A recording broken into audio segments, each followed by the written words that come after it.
So really, the past 2 years, the essential criticality of maritime trade has emerged. I was watching the Today Show today, and they were talking about supply chain disruption amongst the advertising for makeup and different products that they usually do, and so that was one of the first things that came up in the hour. Are we going to get enough cargo into the United States? And, it's the first time since World War II that we haven't been able to ship everything that we wanted to ship into this country. I think people are starting to recognize that there's connectivity between the shipping of cargo and their lives. But inflation has been caused by congestion at our ports and problems delivering cargo. It's undoubtable.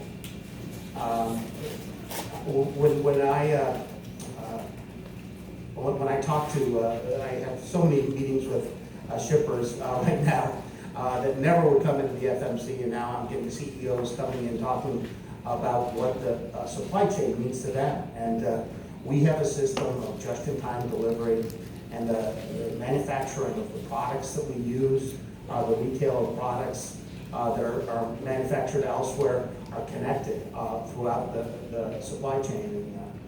An example is I was in Salt Lake City talking to home builders.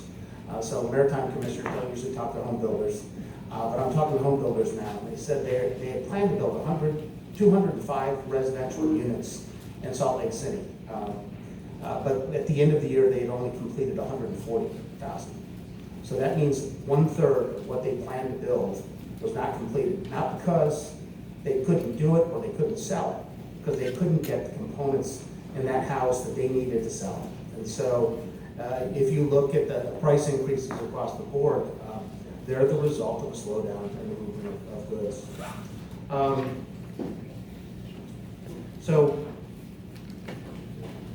when the pandemic started, prior to the pandemic starting, vessels would never wait to come into a berth at the U.S. port.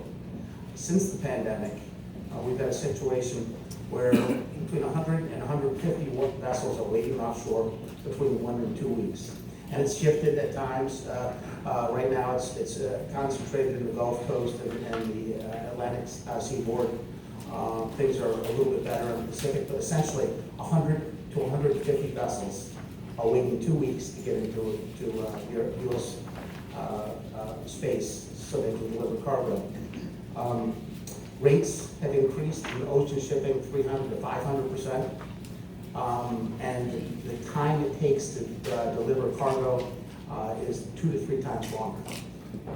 Talking to some of the ocean shipping executives, they said it used to be 32 days for transit from Beijing to Chicago.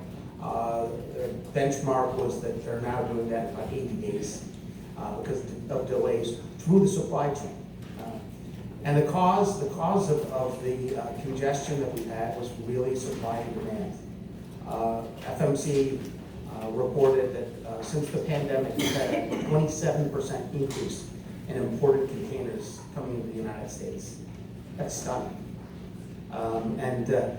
And our reliance on that shipping movement was illustrated when we started to see prices increase. We saw delays and the ability to manufacture automobiles. We saw closures of facilities, industrial facilities, because they didn't have enough equipment. And it's because the maritime transportation chain was jeopardized. And so it's been frustrating in some respects because so much of our economy is reliant on this trade. On the other hand, there's been some value in for the first time, recognizing the importance that the maritime industry provides as a group. But when we passed the CARES Act in Washington, D.C. to help sustain ourselves during the pandemic, $128 billion was allocated to the aviation and the transit industry. Maritime industry got $4 million. So what happened? 90% of that aviation service and transit service basically disappeared for a 2-year period. And what happened in Maritime? We had about a 20 or 30% increase in the movement of cargo. And early on in the pandemic, in the LA Long Beach, congestion started because we didn't have enough intermodal equipment available for what had been a 20 or 30% reduction. I remember writing a letter to the president saying we need to help marine terminals pay their leases because we've seen a 20 or 30% reduction. We can't have these facilities closed down or jeopardize that movement. And by, I think it was June, we had an increase of 20% from the over the pandemic baseline, so a swing of 40% in a month or two. And so there wasn't enough equipment, some of it was out. The Chinese government container manufacturing industry had suppressed, jointly suppressed the construction of marine containers, and so there was less containers. So these two elements started this process of congestion, and we still haven't been able to work our way out of it. But I do want to point out the issue of maritime security and China, the issue of China. I started to look at the level of Chinese control of the maritime industrial base internationally. And they make 100% of all of the marine containers that are used in trade, not only in the world service of shipping, but also in the United States for intermodal containers. 100%. 4 companies, Chinese government controlled. And 43% of all vessels are built in China. And our containerized shipping right now, about 24 or 25% of it is done by controlled carriers, Chinese government controlled carriers. If our nation faced a situation where Taiwan was invaded or there was some territory that was taken from them because of the Chinese, would not be able to impose any economic embargo. Because if the Chinese took steps to remove the equipment that we use or jeopardize access to that market in China, ocean carriers, I fear that they would basically make the decision that they had to continue on with China. And so it's something that we need to think about. That's why the Navy League is here to talk about the need to have a strong maritime industrial base, but we don't have that now. And we cannot take unilateral action every time. And it's something that's deeply concerning, something we need to do something about. I think you saw the U.S. government, Congress passed something on semiconductors. I think the previous panel said it was $30 billion that they gave the semiconductor industry. I'm not really worried about the semiconductors because there's probably about 15% of it that is produced elsewhere. I'm concerned about marine containers, where 100% of it is built by 4 Chinese government-controlled companies. And so going forward, we need to make that known. We need to make sure that people are aware of our reliance on the transportation system in general as an economic necessity. I worked for Senator Dan Inouye for many years. He's a senator from Hawaii, lost his arm in World War II while his family was in essentially a concentration camp because he was of Japanese descent. He was a very, just a tremendous person and strong supporter of maritime policies. And I wrote him, I think the Propeller Club was having a salute to Congress event. I wrote a speech, and it started off with George Washington's support of policies to provide essentially a precursor to the Jones Act. And I went through the maritime history, and so he calls me up and says, "That was a very learned speech, Bob." And he got up at the Propeller Club that night and didn't use any of it. And he said, I support the Jones Act. I was on the beaches of Italy, and the Merchant Marine was right behind us, and we wouldn't have been able to do what we do as a nation without them. And it was far better than my speech. And he said, well, we'll put this in the record. So we have a nice formal document. But he told me, let's get right to the point in terms of what the issues are. And so I wrote down just some thoughts on different areas of maritime policy. The Jones Act. 80% of the world's fleet operates under flags of convenience. Heavily subsidized operations where a foreign country exempts a segment of industry from taxes, from labor standards, from requirements for national laws on safety. And if they were allowed access into this market, it would decimate the domestic market. And so why would we want to give our terrain up? This is our nation. I would rather give up a couple of U.S. states than give up the Jones Act. I won't tell which one because I don't. But it's ludicrous. Ludicrous that you'd even think that we would give up our territory. It's where U.S. laws are applicable. It's our resources, and it's people who work here, and it's the ferry boat in Staten Island. It's all of the depth of a pretty big industry when you consider it in totality. So every once in a while I hear something, and the FMC really isn't in the business of the Jones Act, but it's just remarkable to me that we could even consider giving up our territory. Because once you're on a foreign vessel, our laws are not applicable, and I wouldn't allow a factory in Iowa to be employ Marshall Islands labor standards and taxes, and so we can't and shouldn't do that in the maritime industry. Simply put, it's a huge economic engine, and you don't give that away. So MSP, I worked on Capitol Hill for implementation of the Maritime Security Program. Frankly, I just think it's probably it needs to be bolstered. We need more U.S. flag shipping. I remember working for a congressman. He made the statement that I think is applicable. We can't send U.S. troops into harm's way with a promise that we will supply them if we can charter the ships. It's morally reprehensible. And so you can't take that position as a nation. You have to have sea lift. And everybody who's looked at the issues concedes that you cannot force project on a unilateral basis unless you have logistical support for your troops. And that is U.S. flag operations that will be required to provide service to support our troops. These are issues that I've worked with, and maritime security.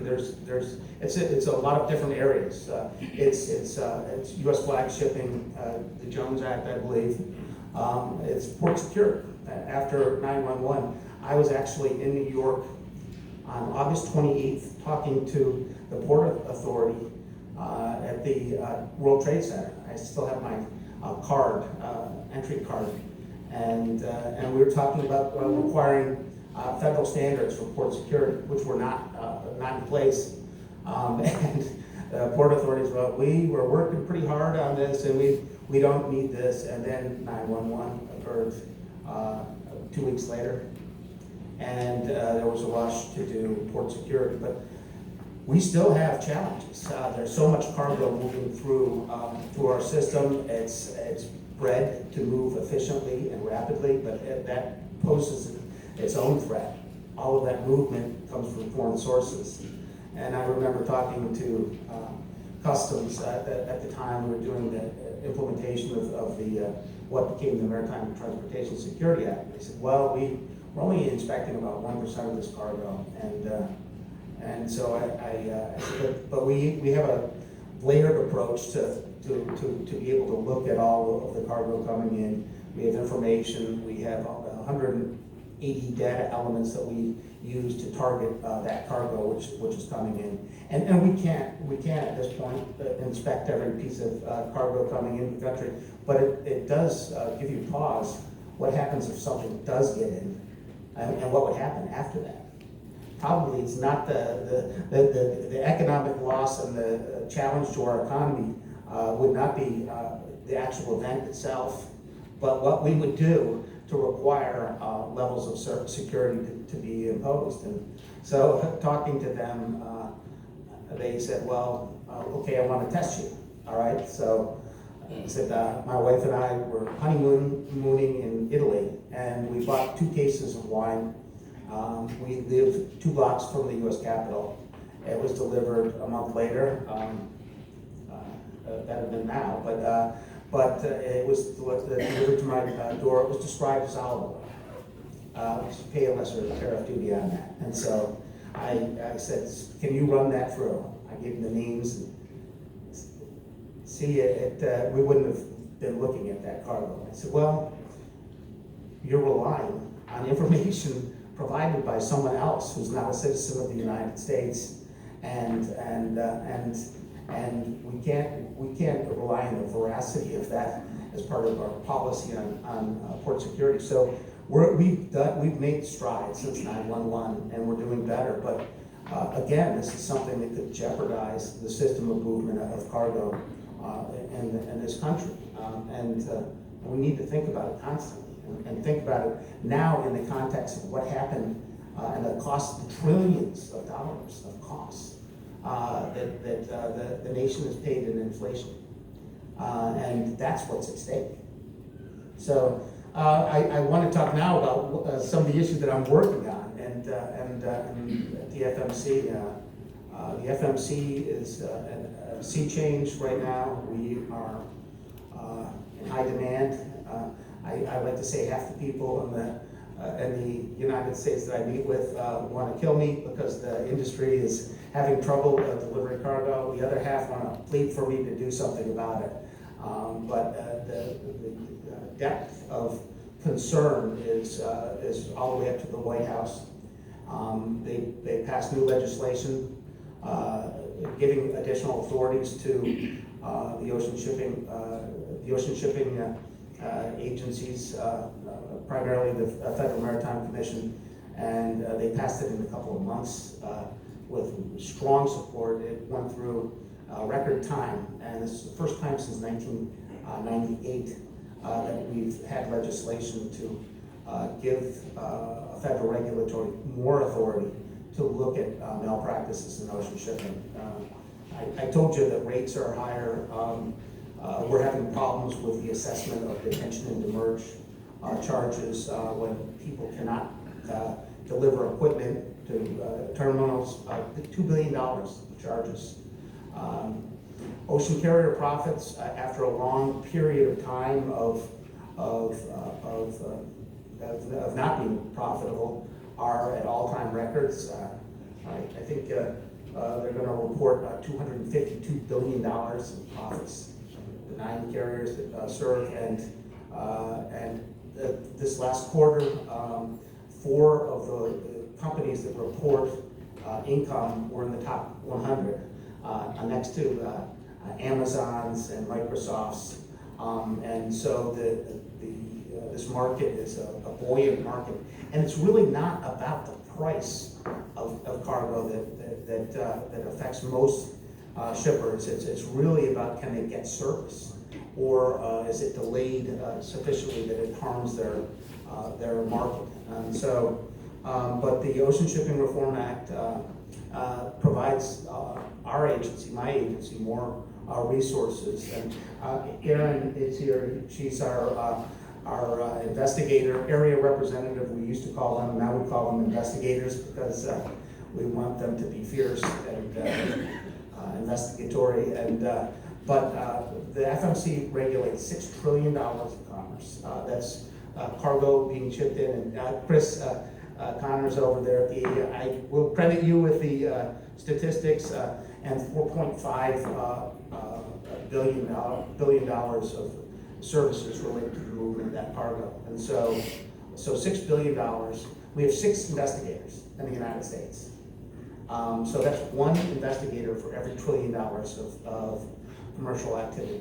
By way of comparison, the SEC has 150 investigators for every $1 trillion of commerce that they regulate. So we are underpowered given the challenges of looking at malpractices. And I'm not going to say that every ocean shipping carrier is engaging in malpractices, but when you have congestion, there are problems with the market, and so we have to look at them closely to make sure that they're not unfair and they're not unreasonable, and that's what we're doing.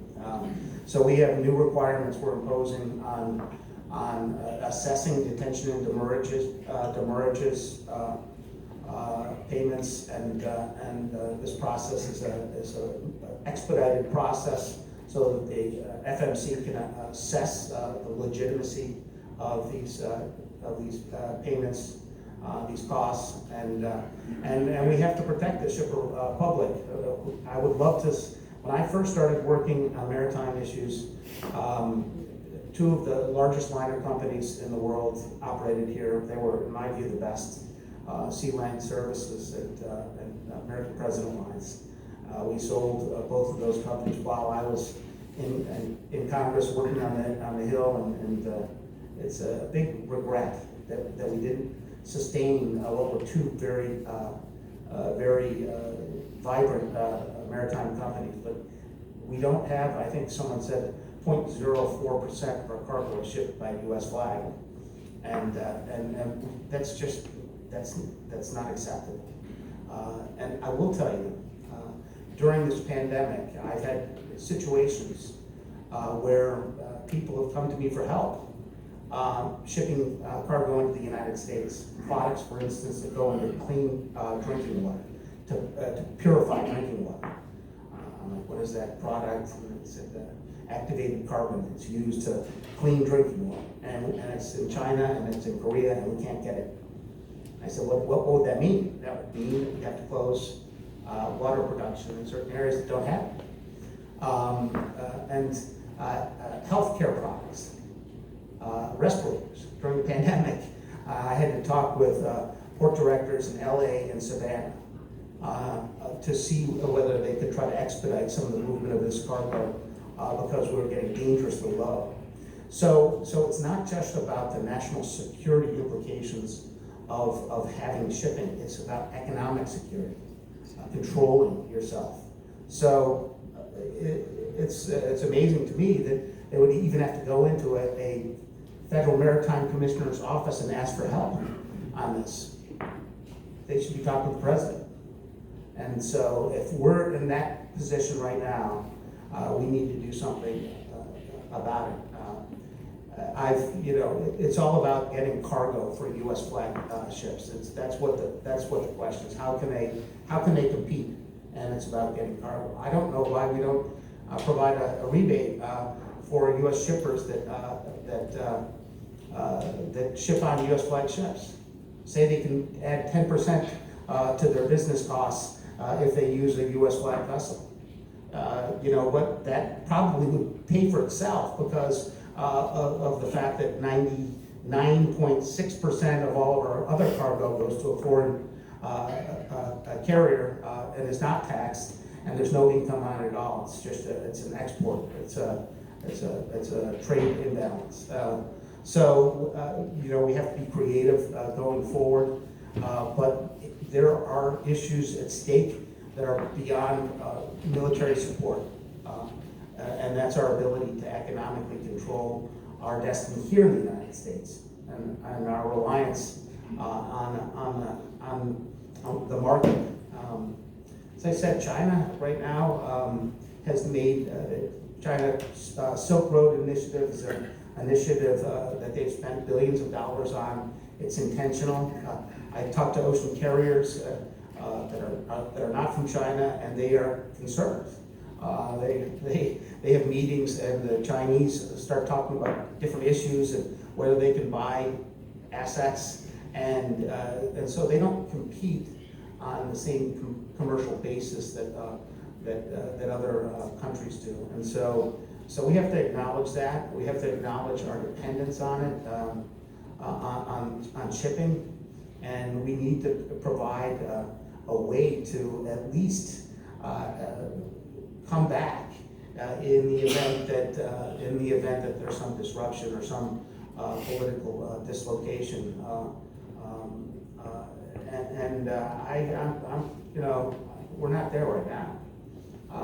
Again, $30 billion for semiconductors and $4 million for maritime, and it was for the Maritime Administration's vessels. We have to do better. I'd love to give you good news. There is good news. The FMC is going to be stronger and more vigilant and try to protect the economy and make sure shipping is done fairly. But from a macro perspective, I have a lot of concerns, and I think everyone should realize what the shipping industry means to our nation and our economy and our way of life. And we need to do better. So I did want to recognize my intern, Jelani Watson, is out in the audience. I haven't seen him since he's graduated from Tulane. He has do you still have your license? He still has his license. He was with NMP, and so it's good to see him. And I think the port director, Beth Ann, is going to be speaking later. But the best part of any one of these is the questions, and I saw a lot of questions downstairs, so I hope to take field questions. So I'll turn it over to the audience. What role has the leading child played in providing these Chinese? I don't think, the question was, is there any connections that Ling Chao has exhibited with respect to the Chinese maritime? I don't, I've known Ling Chao for a long time. She was a deputy maritime administrator, and she's very close to the industry.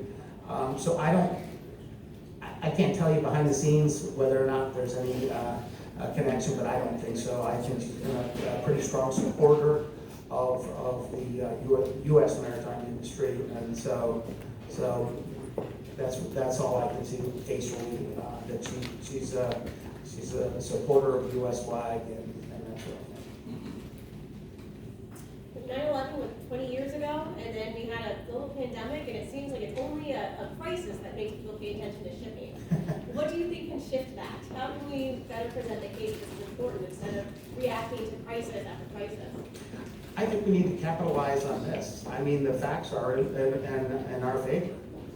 Again, $30 billion for semiconductors, $128 billion for aviation and transit, and you didn't do anything for other than giving the FMC more money so we can have more investigators and police the shipping industry. There's a strong argument now that everyone should. I would do an economic report on what is the cost of inflation and say this has been costed as a result of the congestion that we've suffered. And it wasn't the fault of ocean carriers, and in fact, carriers have carried more cargo than we ever carried before. But supply and demand and congestion have contributed to a loss of capacity in shipping. So my estimate is that basically you've had a 27% increase in cargo movements, and you probably lost 20% of your capacity for shipping because of the levels of congestion that have occurred. So that's a substantial challenge, but we need to capitalize on that. And so the things that we're talking about today are talking points on how to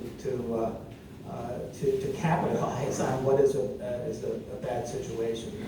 But it is illustrated a lot, and I think lessons learned about what this has meant on a macro level would be very, very helpful on Capitol Hill.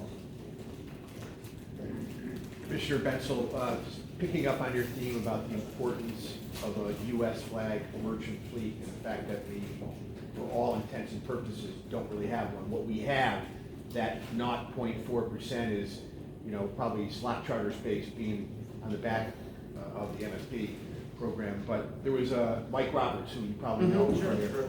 He managed to get an op-ed in the New York Times on October 3rd, and the headline reads, "A U.S. Ships Act," playing on the CHIPS Act nomenclature, would break China's control of the seas. I just recommend the audience, if you haven't gotten eyes on that op-ed, take a look at that, but it gets into exactly the point you were making, and something we really want to get some energy around. It's, we don't have enough sea lift right now, in my view, to force project for any extended period of time. I saw the panel before me talking about this issue, and we need far more. I've seen a continual erosion of U.S. flag presence since I've been here for 32 years, and we need to, it's economically, it's probably a much higher imperative, and it just hasn't gotten the money, the resources, the ideas,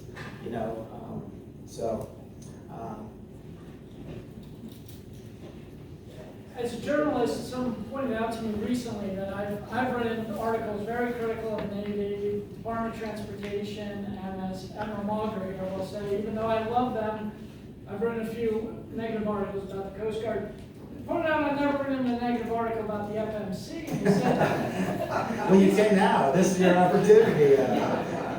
I'm not going to say anything bad to you then. No. But I wanted to say, they said, is it because the FMC flawless? I said, no, it's because you come out in Congress and say, we need help, we're having trouble.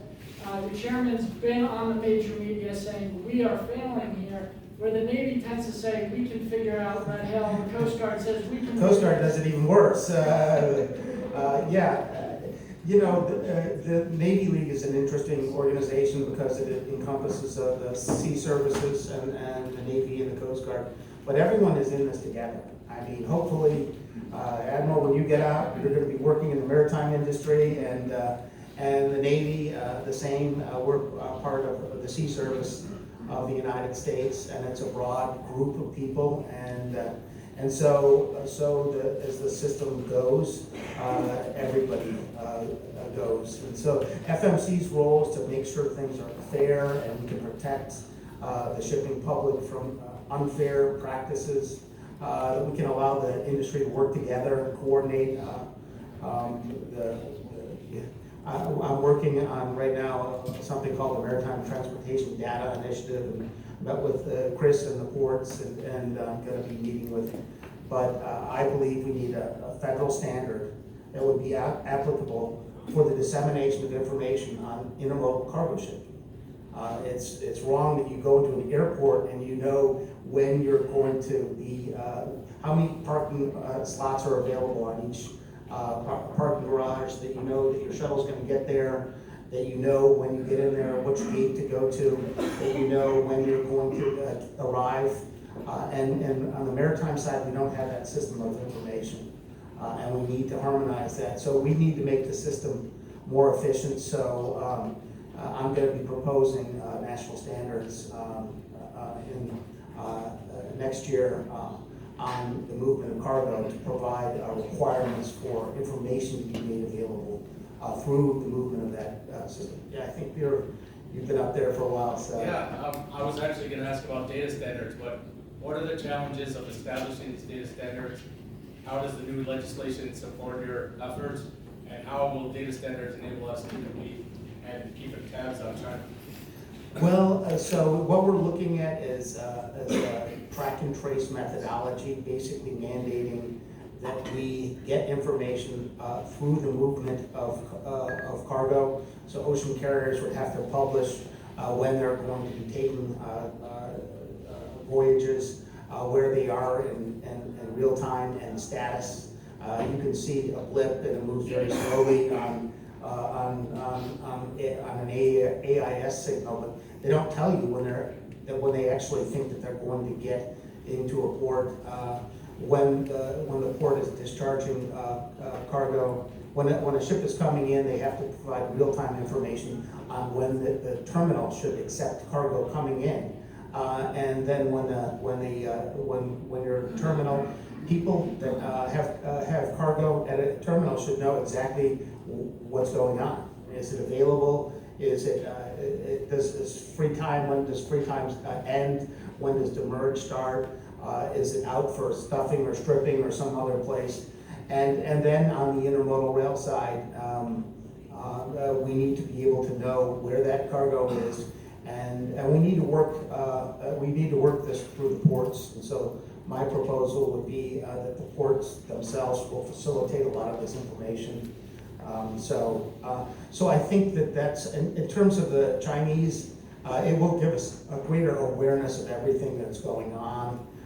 There is information out there right now. It's just not required to be made available. And I think we, at this time, we need to do that. Do we have an advocate to present these really good ideas, whether it's the SHIPS Act or something, directly to the president or the Secretary of Transportation? Because he's not capable. I mean, it's just that it's beyond, he wouldn't even know what the millions are. What I'm saying is that if you have China's aggression, China can change at a whim and all of a sudden say, I'm going to stop all pharmaceutical manufacturing, which is 95% from China. Mm-hmm. They stop that. If they say, I'm not going to ship anything to Costco, they can cripple us with one thing, just one act, they can cripple us. I want to be, instead of reactionary, I'm going to be proactive and get information to the president or to someone that can make the decision to say, we absolutely need a strong U.S. commercial marine. We need to fund ships, whether it's the operational differential subsidy, construction differential subsidy. If 44% is only on our ships, we need to either build a lot more ships or go to a friendly country that we could buy their ships that are already made, because we are trying to prevent a catastrophe down the road with China's incredible uncertainty and their aggression. That could really hurt us. Who is presenting this unbelievable fright we all have about what could go wrong to someone who can frequently make a goddamn decision instead of the trillions that we get wasted everywhere? Right, talking to ourselves. It would be a delegation. As I say, always make sure you have an ask, and that the ask doesn't change while you're in the meeting. So, but I would have a group of high-ranking people, labor unions. I know the president. I worked with him when I was in the Senate. He was a senator. He's supportive of maritime issues in general. He focused on railroads. He liked Amtrak. He rode the train every morning from Wilmington to DC. So that's his natural sort of inclination. But I think it would be making sure that you have something that you can ask for, and it's a concrete ask. And I would say a cross segment of the industry coming in together in support and with support from agencies like the Coast Guard and the Navy and other Maritime Administration, of course. And so that would be my tactic. I worked as a lobbyist for a number of years. Always have your ask. Make sure someone else doesn't have a different ask at the same meeting, and make sure that you get in at the highest level.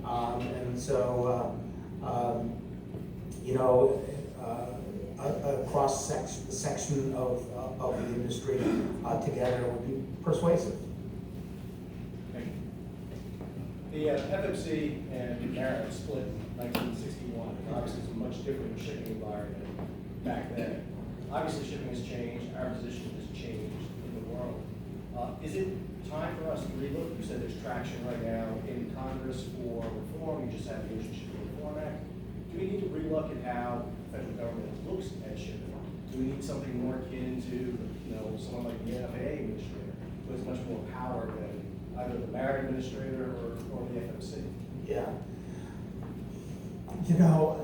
I've been involved with a lot of government restructuring Homeland Security is one, and my boss was not for it. He said, listen, you just need to look at the individual functions that are being done, not rearrange deck chairs on the Titanic. So hone in on the function that is provided by the government services there and make that better. There's a lot of energy that goes into just restructuring itself. So, you know, I say it takes 10 years just to work through the kinks on any restructuring. And I prefer to work and strengthen the existing agencies and their authorities. I mean, Maritime Administration has had authority to look at implementation of cargo preference requirements and to be the final adjudicator of that. And we keep on telling them to do that. But someone needs to go to the White House and say, these other federal agencies aren't allowing us to do this. And the president has to say, no, it's got to be done. And so there's authorities there already. So I would focus on making sure those authorities are honed and working better. Thanks, sir. Mr. Commissioner, Ken Kraetzer, CaMMVets Media. Just thinking about 20 years the United States supplied our forces in Iraq and Afghanistan. What part of that resource is still available, has been learned from? And also, when I spend time in the Army, they sometimes talk about they have some shipping capability that they keep in reserve. So the components on that sea lift, again, that's Maritime Administration stuff, but I spent a lot of time on it. So we had 3 components: the Maritime Security Program, commercial vessel operators that are in continual operation. We had the reserve fleet, which is dwindled, and we had some organic sea lift that each component had pre-positioning vessels. So the Marines, Army had resources that were staged throughout the world for immediate deployment. Frankly, I believe an active U.S. fleet is the best policy because you have employment of excess. There's 2.5 billets for every ship. And so those mariners, if we need mariners to man reserve vessels or to provide services for layup vessels, can be deployed. And we have a situation on crewing right now. We don't have as much mariners as we need. So that's the existing policy. I've seen it reduced by half since, at least, since the conflicts in Iraq when we had challenges. And these were conflicts, again, that there was universal support for. It's not like us versus China or other nations. So I think we've seen, now the vessels that we have are better. We've got a lot of ro-ro vessels that have been put into service. So, and they're larger. So I would say there's been a substantial degradation of that fleet and the mariners since that time. Thank you. Sorry for a second question, but you work very closely with shippers, and obviously shippers are gonna look for the lowest price options so they can maximize profits. Since the supply chain crisis, have you seen a shift in the importance of resiliency or reliability versus what's the lowest cost option? Or do the shippers care more about US flag after this? You know, they don't care. They're agnostic on that issue. What I've seen is that the logistics individuals in each firm have been elevated. They're now directly talking to the president and the CEO because they're not getting enough product, or they're getting, you know, if it's a manufacturing company, they're short of these 5 things, and they're like, why are we short? Or you can build a automobile, but if you don't have tires to put on it, it's irrelevant. And tire guys have been having a lot of problems sourcing cargo. So, and frankly, when I talk to, you know, the biggest companies, starting with an A and ending with an N, that provide packages every day, I always ask them, why don't you have your own shipping? I mean, you make more money than than God, and you rely on the international industry to do this, you've probably lost.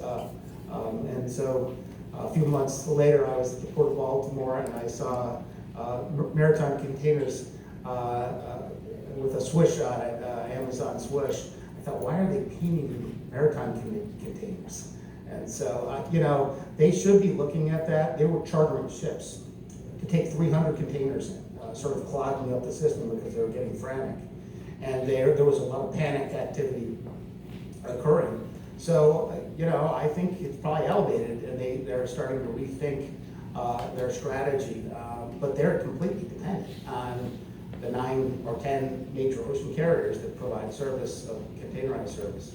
And I don't think it was the carrier's fault. Again, I point out we carried more cargo than we've ever carried before, but we needed more. And so that issue remains to be seen. But if I was the CEO of some of these companies and I'm suffering all these losses, I would be talking about how do I get chips. Commissioner, just to put some light on some of the questions that people have been asking, I actually served in the House of Representatives. I was congressman. And although we look at national issues when we're in the House, everything is global. So to answer some of your questions about how do we get people's attention, find out the areas where people are representing areas where your people are employed. That's what they care about. You know, we all want national security. But and right now I'm in a company that buys up Jones Act shipbuildings.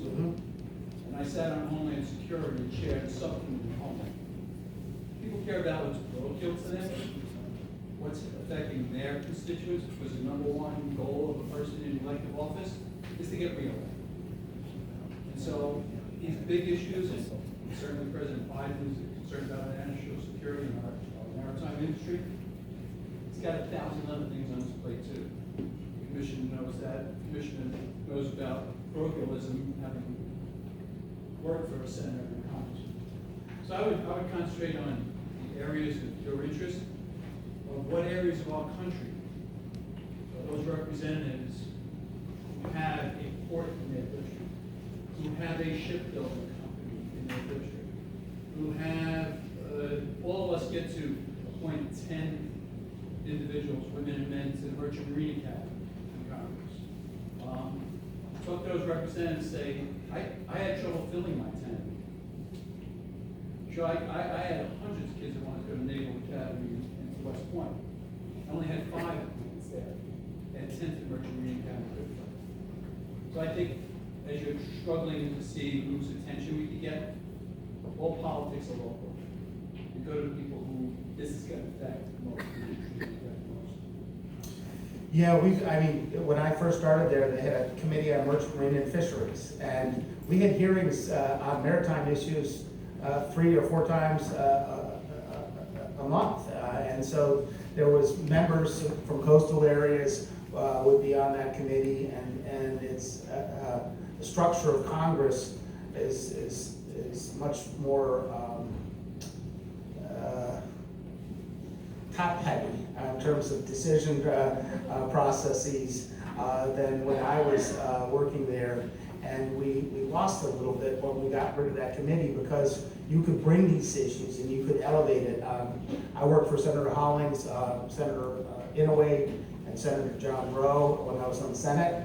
I would go to visit them, their districts routinely, jeopardizing my friendship on the committee, because fellow staffers who did railroad issues would go to Paducah, and I would go to New Orleans, Charleston, or Honolulu, and so. But I would go 3 or 4 times a year to talk about issues related to the port or shipping, because they were vested in it, and that was grassroots support, long-time people coming in, meeting with the congressman and pushing issues. Maritime industry is pretty quiet, and probably shouldn't be, because of the real importance, I say criticality of the industry, from an economic perspective, from a national defense perspective, from the ability to foreign policy project unilaterally, make our decisions as a nation without having to rely on others. So I think you're right. You know, it's the more the industry can get members of Congress engaged on their issues, the better your chances are. We would deal with that. Before that, I was a district attorney. I knew one issue, public safety, we were good at it. I went to Congress, we dealt with scores of issues, none of which I knew anything about. We used to have to vote on. Yeah. We were educated by folks like this organization on various things. Remember, there's only 2 requirements to become a member of Congress. You have to be over 25 and a citizen. You can rent a car from Hertz with that, too. Yeah. So there's really not a whole lot.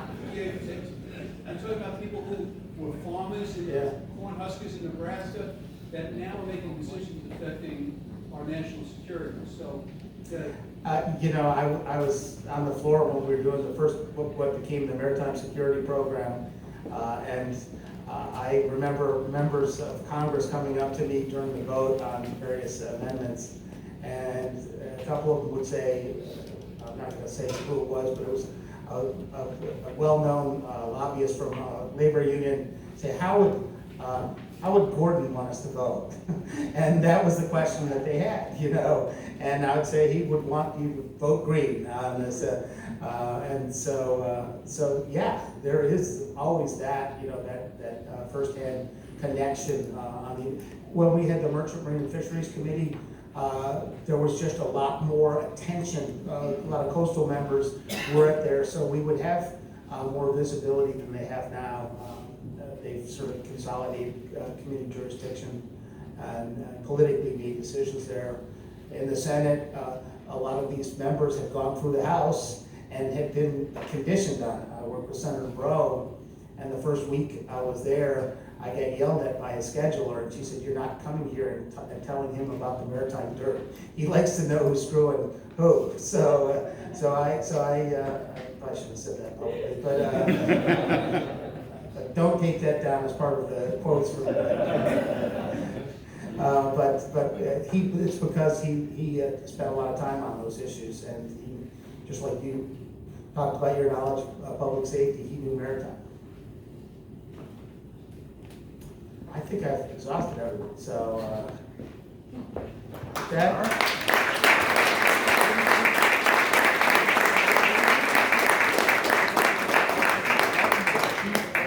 Commissioner, thank you very much. I think you spotlighted one thing that we've all recognized. Economic security is national security, and the role that the maritime industry, and especially the U.S. flag, Merchant Marine, plays in that. And hopefully this afternoon we'll start exploring those ideas when we look at both port security, wind farms, and a topic that's come up several times, you know, the manning issues and challenges that we face in this country with the U.S. flag Merchant Marine. Commissioner, once again, thank you very much. Thank you.